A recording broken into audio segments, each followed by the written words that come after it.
Olá! Você já ouviu falar em arquétipo? Esse conceito lhe é familiar?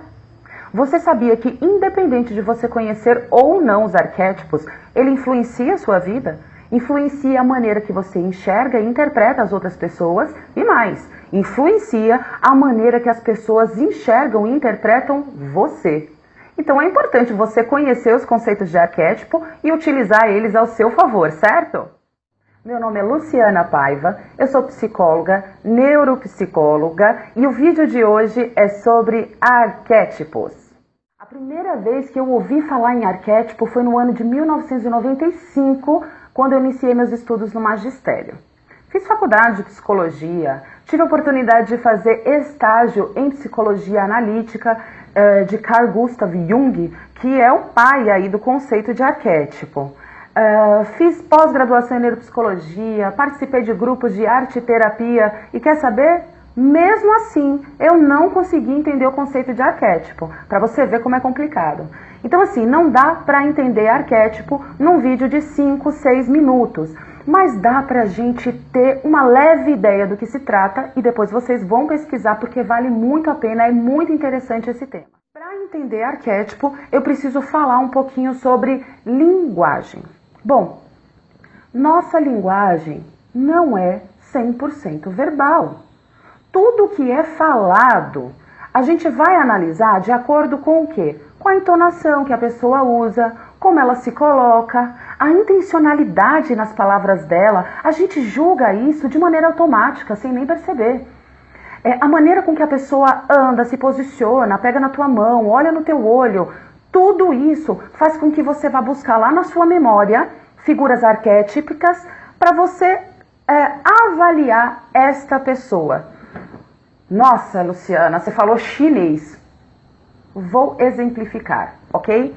Bom, veja bem, arquétipo são modelos ideais que nós temos aqui registrado na nossa memória. Os arquétipos vai depender muito da cultura, da sociedade em que eu estou inserido, tá? Mas existe arquétipo para a maioria dos comportamentos. Então nós temos o arquétipo que representa o herói, o guerreiro, a mãe, a bruxa, enfim, tudo isso são figuras arquetípicas. E nós vamos identificando as pessoas de acordo com as figuras que nós temos gravadas, armazenadas aqui na nossa memória. E as pessoas fazem o mesmo. Elas também vão te avaliar conforme o arquétipo que você está transmitindo para ela.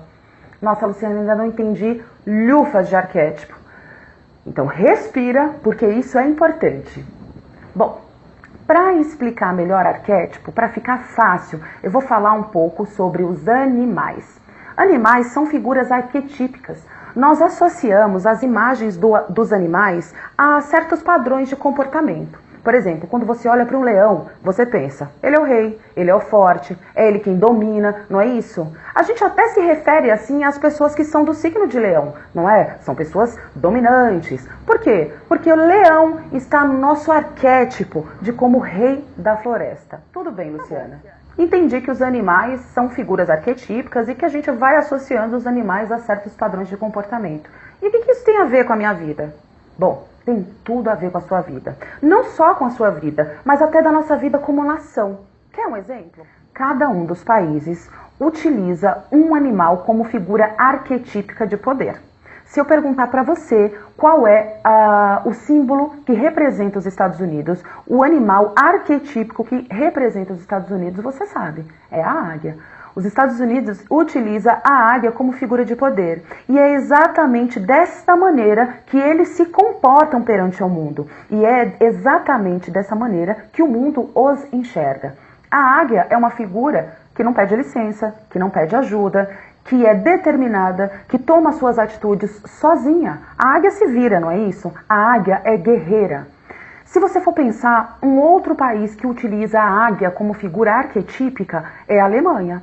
A Alemanha também se comporta dessa maneira, né? A Alemanha é um país de liderança, é um país que decide, é um país que fala por si só. Vamos pensar na Inglaterra. Qual é a figura arquetípica, qual é o animal que representa a Inglaterra? É o leão. O leão é o quê? Rei, dominador, egóico até. parece bastante com o comportamento dos ingleses. Eles são aristocráticos, eles fazem parte da monarquia, não é isso? Exatamente como o leão. Vamos pensar na Austrália. A Austrália utiliza como figura arquetípica o canguru. E o que o canguru representa? O canguru representa maternidade, o canguru representa o salto, o canguru é um animal benevolente, não é isso? O canguru é um animal que está preocupado nas suas questões internas, exatamente como os australianos. A gente não vê a Austrália envolvida em guerra, você também não vê cangurus envolvidos em guerra. E é assim, nós sabemos as figuras de poder desses países. Eles se utilizam desses arquétipos na prática. E o Brasil? Você sabe qual é o animal de poder que representa o nosso país? Alguma vez você já teve curiosidade? Alguma vez isso apareceu para você? A verdade é que não. A maioria das pessoas não conhece o nosso animal de poder, porque nós não utilizamos esse animal de poder como figura arquetípica. Então, o animal de poder que representa o Brasil é a onça. A onça é o terceiro maior felino do planeta. É o maior felino da América Latina, assim como o Brasil. Mas nós não utilizamos esse arquétipo. Nas Olimpíadas, a nossa onça, a nossa jaguatirica, estava tão machucada, tão maltratada, que criou repúdio.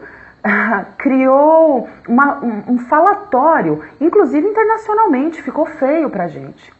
Nós utilizávamos como figura arquetípica o canário, o passarinho, o papagaio. São animais bonitos, são animais que cantam, são animais que falam, são animais que reproduzem, exatamente como nós nos comportávamos. Você pode ver que nas Olimpíadas nós não utilizamos nem o canarinho e nem a onça como animal de poder. Nós utilizamos o tatu. O que o tatu faz, gente?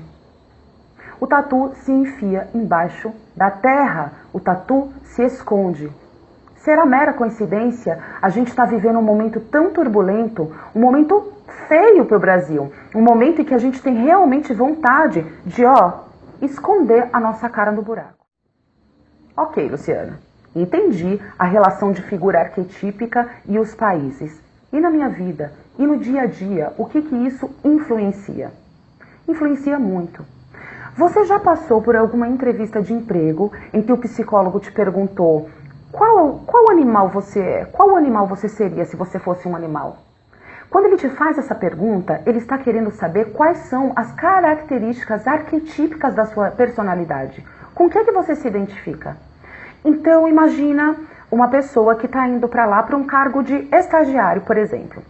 Ele está no início da carreira dele, mas ele se vê como figura arquetípica de leão. A figura arquetípica de leão, apesar de ser uma figura positiva, ela tem que ser usada com moderação.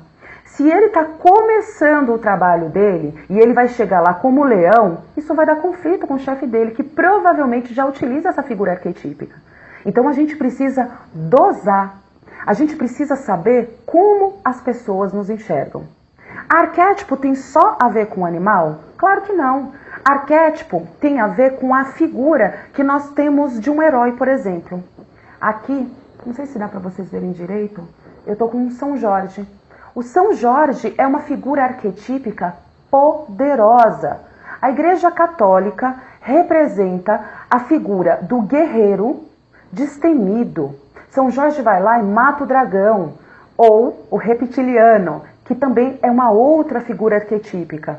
São Jorge é determinado. São Jorge não precisa de ajuda. Essa é a imagem do guerreiro. Já o povo grego vai chamar São Jorge de Áries. Não tem o signo de Áries? Como é que os arianos são? Determinados, guerreiros, levantam a sua espada. Não é isso? São imagens arquetípicas. Na Umbanda, o mito do guerreiro vai ser enxergado como Ogum. Então, se você for reparar, cada povo vai utilizando a sua figura arquetípica. E como é que o arquétipo age na sua vida, afinal de contas? Como eu disse, a nossa linguagem, ela não é verbal. A pessoa olha para você, bate o olho, te identifica como São Jorge. Ou ela bate o olho e te identifica como a figura arquetípica da mãe, como a figura arquetípica do herói. Como é que você está se colocando na vida? Como que as pessoas enxergam a sua imagem? Então, eu sugiro que você pesquise bastante quais são os arquétipos positivos, os arquétipos negativos, o quanto eles influenciam e utilize ele ao seu favor. Não dá para você sair de guerreiro, de leão, de tigre o tempo inteiro. É importante flexibilizar a maneira que as pessoas enxergam. Agora vamos para a prática. Tá, Luciana, você me falou tudo isso e como é que você utiliza os arquétipos. Hoje eu tô com um arquétipo importante aqui, ó. O arquétipo do cavalo, um animal forte, muito indicado para diretores, para gerenciadores. O cavalo é um animal forte, mas ele sabe andar em grupo, né? Então, pense qual é a imagem que você está querendo transmitir e utilize esse arquétipo. Utilize imagens, coloca no wallpaper do seu celular, no seu notebook, num lugar que você enxergue. Toda vez que você bate o olho naquela figura, automaticamente você faz essa interpretação, sem nem perceber. Um arquétipo poderoso para quem está irritado, para quem está com raiva, para quem está nervoso, para quem está sem paciência, é o arquétipo de Jesus Cristo. O arquétipo de Jesus Cristo é um arquétipo poderoso, é um arquétipo que emana paz, amor, paciência com o próximo, empatia. Luciana, eu sou ateia, eu não acredito em Jesus. Cara, você pode até acreditar que Jesus Cristo não é Deus, mas ele é um homem muito relevante. 2017 anos depois, ele continua sendo falado pelas suas obras. Obras do quê? De amor, de paciência. Por mais que você não acredite, ele é um arquétipo poderoso que está gravado no seu subconsciente. Então funciona. Pesquise os melhores arquétipos e se aproprie dele na sua vida. Faça um teste, use por 2, 3 semanas um determinado arquétipo e veja ele agir na sua vida. Perceba que as pessoas vão enxergar esse arquétipo, ok? Vamos utilizar todas as ferramentas ao nosso favor, tá certo? Bom, se você gostou, curte, compartilha. Toda semana vai ter vídeo novo. A intenção é dar dicas para que você utilize mais ferramentas ao seu favor, para que você tenha aí qualidade de vida, ok? Muito obrigada!